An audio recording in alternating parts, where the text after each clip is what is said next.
नमस्कार प्यारे मित्रों, मैं आपका अमृतेश आपके अपने YouTube चैनल अमृत एकेडमी में हार्दिक स्वागत करता हूं। दोस्तों, मैं आपका Amritesh expert of GK, GS और जीए आज आपके लिए एक इम्पोर्टेंट टॉपिक लेकर आया हूं जिसका नाम है संस्कार।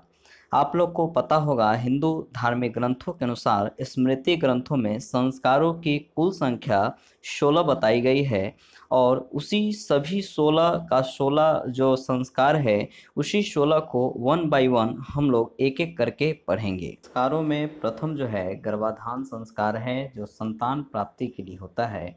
दूसरा है पुष्पन संस्कार, जो पुत्र प्राप्ति के लिए होता है। तीसरा संस्कार है नामकरण संस्कार, जो बच्चे के जन्म लेने पर नाम रखने के लिए होता है। और चौथा है अन्नप्राशन संस्कार, जो पहली बार अन्न खिलाया जाता है बच्चों का, वो है पहली बार अन्न।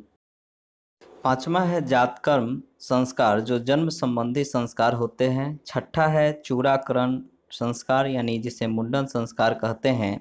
सातवां संस्कार है निष्क्रमण संस्कार, जो पहली बार बच्चों को घर से बाहर निकालने की परंपरा है, वो है निष्क्रमण संस्कार। और आठवां है सीमंतोन्नयन संस्कार, जो गर्भ शिशु की रक्षा हेतु इसके संस्कार किया जाता है, पूजा पाठ के माध्यम से हो या जिस भी माध्यम से हो। इसके बाद नौवां था कर्णभेदन संस्कार, जो कानों में आभूषण धारण करने के लिए छिद्र करना पड़ता था। 10वां था उपनयन संस्कार, जो बालक का शिक्षा ग्रहण करने के योग्य बनाता था। 11वां संस्कार था विद्यारंभ संस्कार, जो शिशु को अक्षर का ज्ञान कराने के लिए किया जाता था। 12वां संस्कार था वेदारंभ संस्कार, जो वेद का अध्ययन आरंभ कराना पड़ता था। 13वां संस्कार था समावर्तन संस्कार, जो अध्ययन की समाप्ति के बाद यह संस्कार होती थी। अध्ययन की समाप्ति का मतलब था कि पहले गुरुकुल इत्यादि में बच्चों को भेजा जाता था शिक्षा ग्रहण करने के लिए। वहाँ से जब लौटते थे, वही अध्ययन की समाप्ति का संस्कार माना जाता। 14वां संस्कार था केशांत संस्कार, जो बालक के 16 वर्ष के होने पर होता था।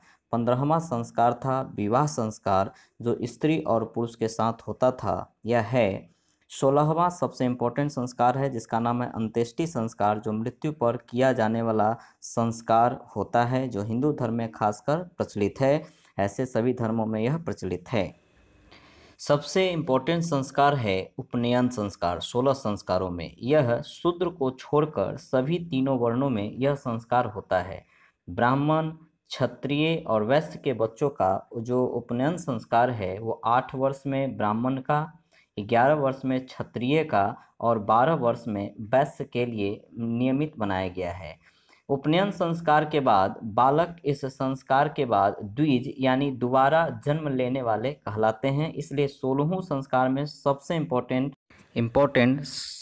उपनयन संस्कार है। दोस्तों, अगर आपको यह वीडियो अच्छा लगता है तो आप निश्चित रूप से लाइक करेंगे, कमेंट करेंगे और अपने दोस्तों के बीच में शेयर भी करेंगे। तब तक के लिए धन्यवाद।